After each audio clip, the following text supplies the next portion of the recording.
يا مساء الفل حبايبي ومتابعيني واحلى متابعين في الدنيا، يا مساء الهنا والسعاده. اللهم صل وسلم وبارك على سيدنا محمد وعلى اله واصحابه اجمعين. ايه رايكم بقى في اطباق البسطرمه دي؟ حاجه قمر، حاجه فاخر من الاخر. عملت لكم طريقه البسطرمه بطريقه المصانع بس بدون نترات صوديوم اللي هي بتاذي جسم الانسان. حاجه بنظافه وبدون مواد حافظه، وعملناها ببيتنا وبلحمه بلدي. كل البسطرمه يا جماعه اللي في الشارع دي لحمه مستورده. خلاص. ايه رايكم في القمر دوت بقى؟ انا بعت ابني عشان يقطعها عند السوبر ماركت ويحطها لي في اطباق كده هوت. الراجل بقى هيتجنن والله العظيم، يقول له عملتها ازاي، برافو عليها، مظبوطه جدا، ملحها مظبوط جدا. وعايز اعرف هي كبستها ازاي، كبستها يعني نزلت الدم اللي فيها ازاي. هو ابني قال له بس انا هخليكم تشوفوه في الفيديو انا كبستها ازاي. يلا بينا نسمي الله ونصلي على الرسول ونشوف طريقتها ازاي. هنا يا جماعه انا معايا عرق، لا معايا عرقين مش عرق واحد بصراحه، عشان اختي قالت لي اعملي لي كمان معاكي عرق. خلاص. والعرق بنجيبه زي ما بيوزن، انت ممكن تجيبي عرق كيلو واحد. انا عايزه اقول لكم يا جماعه البسطرمه الكيلو بتاعها في السوق في السوبر ماركت وصل ل 300 جنيه، والله العظيم سهل عليه. قال لي ب 300 جنيه الكيلو. غاليه جدا. طب ما تجيبي، ورمضان كل سنه وانتم طيبين داخل علينا. انا هعمل واحده تانية على رمضان يا جماعه، قبل رمضان كده. وقطعيها في اطباق وحطيها في الفريزر، بتنفعك بقى في اي حشوه، في اي صواني. بتنفع بالليل في السحور بيض بالبسطرمه، تحطيها مع جبنه رومي. بدل ما نشتري ونكلف نفسنا، احنا هنعمل حاجه بنظافه في بيتنا في البيت. هي اي نعم يا جماعه البسطرمه بتاخد وقت، بس طريقتها سهله جدا وهتشوفوها معايا. بس هي بتاخد من مثلا من اسبوع ل10 ايام على ما بتستوي وبنروح نقطعها. خطواتها كتير وهتتفرجوا معايا، بس بجد بجد طريقه سهله جدا وهتعجبكم، حاجه بنظافه وبدون مواد حافظه، واستاهل احلى لايك منك واحلى شير. اقسم بالله فيديو رائع وهتتبسطي منه جدا. انا هوريكي طريقه البسطرمه اللي بناكلها من الشارع، واللي بناكلها دي لحمه مستورده، دي لحمه بلدي. هنا بقى انا نضفت العرق بتاعي كويس جدا. هجيب مناديل وانشفه كويس جدا من اي ميه فيه اهو. وبعد ما هتنشفيه يا زوزو هتعملي بيه ايه؟ هتعملي ايه بقى؟ هقول لك يا قلب زوزو، بس ده عرق وانا معايا واحد تاني، بس انا هشتغل لكم على واحد بس عشان ما تزهقوش والفيديو يطول مني.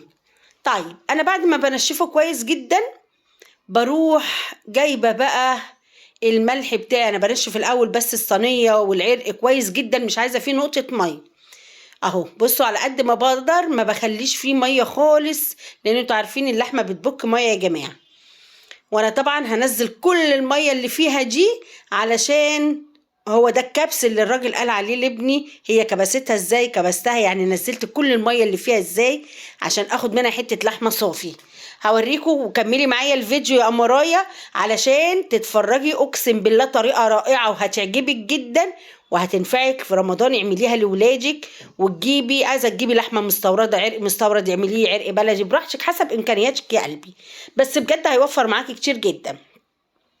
انا خلاص نشفت العرق بتاعي كويس جدا. هتعملي ايه يا زوزو تاني بقى؟ هروح محضره ملح كده. هجيب كيس ملح واروح مفضيه في قلب الطبق يا جماعه. ملح بس، مش عايزه اكتر من كده اهو. كيس ملح وفضيته في قلب الطبق، ولا هضيف له اي حاجه. بس قبل ما احط الملح نغازل العرق من كل ناحيه كده اهو، علشان الملح يطول يا جماعه ويخش في المسام بتاعه اللحمه. اهو هو ده الحياء بتاعه. هي دي طعم البسطرمه وانت بتضيقها، مش بتلاقيها حياءها حلو كده وحادقه وحلوه. اه ده الحياء. وبقى ان انا بنغزها من كل ناحيه علشان لما احط الملح بتاعها بص ايه الملح ده بيخش يتغلغل في النسيج بتاع اللحمه يا جماعه. طيب بعد كده هتعملي ايه يا زوزو؟ انا خلصت اهو ونغستها. هجيب بقى الملح بتاعي، بس بنشفها تنشيفه تانية كده عشان انا مش عايزاها فيها ميه خالص، رغم ان هي هتنزل كميه ميه كتير جدا. لما اقول لكم هكبسها ازاي دي هتتفرجي في الفيديو معايا. خلاص. برضو اي حته دهون جلد بتقابلني بروح شايلاها على طول. بنضفها، لازم تتنضف كويس جدا. طيب انا خلصت المرحله دي بقى يا جماعه. هبتدي اروح بالملح بتاعي بقى ايه، ممشيه على كل العرق اللي عندي ده. بس انا بنضفها بالسكينه الاول اهو. يلا يا مرايا لايك وشير. انا شايفاكي يلا قاعده بتتفرجي ونسياني. بجد الفيديو يستاهل، لاني انا قعدت 10 ايام اتعذبت على ما عملت لكم الفيديو ده. وطبعا كل يومين كنت بصور حاجه على ما مراحل البسطرمه تكمل. اهو مسكت الملح بتاعي بقى ودعكي فيه كده جامد اهو عشان تدخلي الملح في كل مسام البسطرمه، قصدي في كل مسام العرق بتاعك. هي هتبقى بسطرمه بس لسه ما بقتش بسطرمه، هي دلوقتي عرق معايا لحمه اهو. ادعكي جامد من كل حته تدخلي فيه. انا طبعا نغستها عشان الملح يخش في المسام بتاعها يا جماعه اهو. يلا حبيبه قلبي لايك وشير، ولو جديده معانا في قلب القناه فعلي زر الجرس علشان يجيلك من زوزو كل جديد يا قلبي زوزو اهو. بصوا مفيش حته في قلب العرقه الا لما غطيتها بالملح يا جماعه. طيب هتعملي ايه يا زوزو تاني؟ طبعا انا معايا قلت لكم عرق تاني هملحه برضو، بس مش قدامكم بقى، مش قدام الكاميرا علشان ما تزهقوش، والفيديو كان هيبقى طويل جدا. بعمل اللي قدامكم واللي مش قدامكم بيبقى لوحده. بجيب بقى صينيه، ايا كان صينيه حله اي حاجه عندك، والشبكه يا جماعه بتاعت الميكروويف اللي عندك. خلاص ما عندكيش شبكه، الشبكه بتاعت البوتاجاز اللي هي، ايوه بصوا دي شبكه الميكروويف يا جماعه. وهمسك العرق بتاعي احطه عليها كده اهو، ولازم يبقى تحتيه صينيه او ولا اي حاجه علشان هتبك الميه بتاعتها، هكبسها بقى زي ما الحاج قال لي ايه لابني هي كبستها ازاي اهو. بصوا انا حطيتها على الشبكه وتحتيها صينيه، وطبعا هنا هكون عملت العرق التاني اهو، رحت حطاهم الاتنين جنب بعض، وحله كبيره ومليها ميه وحطيها عليها اهو. بصوا انا بوريكم منظر الميه بقى. ده الايه الكبسه يا جماعه، التقل دوت حاجه تقيله كبيره تنزل كميه الميه اللي فيها، وده طبعا بتسيبيها 24 ساعه على كده. بصوا بقى اصبحت ازاي يا جماعه، وهوريكم كميه الميه اللي نزلت منها ازاي. ده تاني يوم بقى 24 ساعه، يعني انا عملتها بالليل، تاني يوم بالليل شلتها. بصوا يا جماعه ده كل الميه اللي نزلت منها اهو. ده الكبس بقى كبسناها علشان الميه دي كلها ام دم تنزل منها. طيب بعد ما الميه نزلت منها يا زوزو هتعملي ايه؟ هتنضفيها من الملح جدا ان شاء الله، تغسليها تشطفيها تمسحيها بفوطه اللي انت عايزاه ايا كان. خلاص وهروح جايبه طبق واحطهم بقى فيه كده. انا خلاص نضفتها اهو ونشفتها، اصل شطفتها من الملح خالص. بعد كده هجيب عندي دباره او خيط كان تقيل كده لفيته في قلب بعضه، وتعالوا بقى علشان هنعلقها نسيبها برضو 24 ساعة تنشف خالص. هتنغزي من فوق كده اهو العرق اهو. وانا كان عندي خيط كده تخين لفيته على بعضه، بصوا قد ايه علشان يقدر يتحمل قطعة اللحمة اهو، ودخلته من الفتحة اللي انا فتحتها له اهو.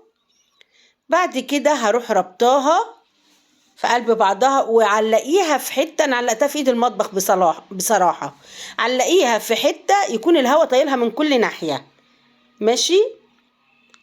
عايزه ترمي عليها حته الشاشه اي طرحه انت مش عايزاها علشان ما يجيش عليها اي حشره ولا حاجه. وده كانت النتيجه بعديها بتاني يوم يا جماعه اهو. سبتها 24 ساعه برضو اهو. بعد كده بصوا بقى ايه، لا هنا خلاص انا هعلقها. وهنا بقى بصوا بعد ما سبتها 24 ساعة وعلقتها، جبت بقى حلبة مطحونة من عند العطار. انا كنت جايبة كيلو يا جماعة علشان دول عرقين فكانوا ما شاء الله كتير. وحطيت كمون وبابريكا وملح وكزبرة ناشفة، تكتري من الكزبرة وتحطي بتاع روز توم كبيرة كده. وبعد كده كوباية مية وعليها ربع كوباية خل، وتفضلي تلفي. عوزتي مية تاني حطي وادعكي بايدك لحد ما تصبح عجينة معاكي لينة كده اهو. ده الحلبة والبابريكا والكزبرة والثوم وشعر الكمون صغيره. حسيت ان هي طريه رحت حاطه تاني. انا بحب اركن حبه حاجه كده ولا انا بستخدمها علشان لو طلعت طريه ولا حاجه اهو. بصوا الملمس بقى. واروح بقى عامله الكفر بتاع الحلبه بالثوم بتاعتها بالكزبره اهو. هتغطيها كلها. طبعا الكلام ده كده خد يا جماعه من 4 ل5 ايام، ان انا حطيت الملح وسبتها يوم 24 ساعة وبعدين سبتها في الهواء 24 ساعة. وبعد كده هحط الكفر بتاعها ده هتقعد لي من 4 ل5 ايام يا جماعة، بس ما تسيبهاش اكتر من كده. لو سبتيها اكتر من كده عشان انا كنت عاملاها قبل كده في القناة يا جماعة بتنشف وبتقل اهو. بصوا وعلقتها بقى في قلب المطبخ واسيبها كده اهو من 4 ل5 ايام لما احس ان الكفر دوت نشف اهو. بصوا بقى هنا نشف الكفر يا جماعة. بصوا بقى عامل ازاي. وبقطعها. وبصوا الجمال، بسم الله ما شاء الله، الجمال عدى الخيال، الله اكبر الله اكبر. والعاشق في جمال النبي صلى عليه، طلعت تحفه، طلعت قمر، بسم الله ما شاء الله اهو. وهجرب لكم بقى قطعه، بصوا دايبه دوب يا جماعه، مستويه وفي منتهى الجمال، حاجه كده قمر، حاجه عاملينها في البيت بنظافه بدون نترات صوديوم اللي هي بتاذي جسم الانسان.